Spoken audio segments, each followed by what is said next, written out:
جس دن آدم علیہ السلام کی توبہ قبول ہوئی وہ بھی 10 محرم الحرام کا دن تھا. جس دن یونس علیہ السلام کی دعا قبول ہوئی توبہ قبول وہ بھی 10 محرم الحرام کا دن تھا. اور جس دن ابراہیم علیہ السلام پیدا ہوئے وہ بھی 10 محرم الحرام کا دن تھا. اور ایک روایت محدثین یہ لائے ہیں حضرت ابراہیم علیہ السلام کی ولادت یکم ذوالحج شریف کو ہوئی. اور یکم ذوالحج بھی ہو تو یکم ذوالحج کی اتنی شان ہے. آقا علیہ السلام نے ارشاد فرمایا کہ جو بندہ یکم ذوالحج، ابھی آ رہا ہے نا ذوالحج شروع ہو گئے، تو ذوالحج کے پہلے دن پہلے یوم کوئی روزہ رکھے یکم ذوالحج کو، آقا علیہ السلام نے فرمایا اللہ تعالیٰ اس کو 70 سال کے روزوں کا ثواب عطا فرماتا ہے. سمجھے؟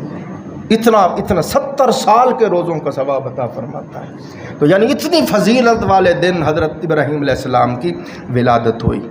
پھر حضرت ابراہیم علیہ السلام کا پیشہ کھیتی باڑی آپ کرتے تھے. زمین کے اندر ہل چلانا، زمین کو نرم کرنا، پھر بیج بو دینا، یہ والا آپ کا کام تھا. پھر حضرت ابراہیم علیہ السلام کا حلیہ مبارک، آپ کا چہرہ مورا، حضور علیہ السلام نے فرمایا صحابہ اکرام سے، اے میرے صحابہ جاننا چاہتے ہو میرے جد امجد ابراہیم علیہ السلام کا چہرہ مبارک کیسا تھا، وہ کتنے حسین تھے، ان کا حلیہ کیسا تھا؟ جی آقا. فرمایا اپنے آقا محمد مصطفیٰ کو دیکھ لو. فرمایا میرا چہرہ مہرا اپنے جد امجد ابراہیم علیہ السلام پر ہے. اور کون؟ حضرت ابراہیم علیہ السلام. حضور علیہ السلام نے فرمایا جب لوگ جنت میں جائیں گے تو آپ کو پتہ ہے قبروں سے اٹھیں گے، برہنہ اٹھیں گے، ننگے پاؤں اٹھیں گے، بے ختنہ ہوں گے، جسم پہ کپڑے نہیں ہوں گے، اپنے اپنے گناہوں کا بوجھ اٹھا کے قبروں سے نکلیں گے. اپنے اپنے اعمال کے حساب سے ہر کوئی میدان حشر کی طرف آ رہا ہوگا. کئی لوگ ہوں گے ان کے لیے قربانی کے جانور آئے ہوں گے، ان کے اوپر سوار ہو کے میدان حشر آ رہے ہوں گے. کئی ہوں گے وہ پیدل چل رہے ہوں گے گناہوں کا بوجھ اٹھا کے، کئی گھٹنوں کے بل چل رہے ہوں گے. آقا علیہ السلام نے کئی بدبخت اوندھے منہ سر کے بل چل رہے ہوں گے. حضرت عائشہ رضی اللہ عنہا نے عرض کی یا رسول اللہ بندہ سر کے بل کیسے چل سکتا ہے؟ میں عائشہ تمہیں کیا ہو گیا، جو پاؤں پہ چلاتا ہے وہ سر پہ بھی چلا لے گا. اور کئی خوش بخت ہوں گے ان کے لیے قربانی کے جانور کھڑے ہوں گے، ان پہ سوار ہو کے آئیں گے. کئیوں کے لیے براق کی سواریاں بھیجی جائیں گی، ان کے اوپر سوار ہو کے میدان حشر میں آئیں گے. کئی خوش بخت ہوں گے ان کے جسموں پہ پر لگا دیے جائیں گے، وہ پروں سے اڑ کر میدان حشر میں آئیں گے. اپنے اپنے اعمال کے حساب سے میدان حشر میں آئیں گے. پھر دنیا کے 50,000 سال کے برابر قیامت کا ایک دن ہوگا. 25,000 سال تک تو حساب ہی شروع نہیں ہوگا. پھر میدان حشر سے گزر کے، یہاں کی تلخیوں سے گزر کے، مصیبتوں سے گزر کے، پھر حساب کتاب کے بعد جب پل صراط سے گزریں گے، پھر جنت میں آئیں گے. جنت میں آ کے پھر آقا علیہ السلام نے فرمایا رحمت کے پانی کی نہر ہے، اس میں سے ہر کوئی نہا کے نکلے گا. اب کسی کی عمر 500 سال تھی، 1000 سال تھی، 2000 سال تھی، 50 سال تھی. جب اس نہر کے اندر غوطہ زن ہو کے غوطہ لگا کے باہر نکلیں گے تو ہر کسی کو حضرت عیسیٰ علیہ السلام کی عمر عطا کر دی جائے گی. 36 سال کا جوان بن کے اس نہر سے باہر نکلے گا. حضرت آدم علیہ السلام کی قد و قامت 60 گز یا 70 گز لمبا قد اور 10 گز چوڑا سینہ عطا کر دیا جائے گا. عیسیٰ علیہ السلام کی 36 سال کی عمر دے دی جائے گی. یوسف علیہ السلام کا حسن دے دیا جائے گا. داؤد علیہ السلام کا لہن دے دیا جائے گا. تاجدار کائنات کی زبان عربی دے دی جائے گی. اور بتانا یہ چاہتا ہوں جب اس نہر سے نہا کے ہر کوئی نکلے گا تو وہ خواہ 1000 سال کا بوڑھا تھا وہ بھی جوان ہو جائے گا، کوئی بچہ تھا وہ بھی جوان ہو جائے گا، کوئی کالا تھا کوجا تھا وہ بھی یوسف کی طرح حسین ہو جائے گا. اور ہر کوئی جب اس نہر سے نہا کے نکلے گا اس کے چہرے پہ داڑھی نہیں ہوگی. جنت میں کسی کے چہرے پہ داڑھی نہیں ہوگی.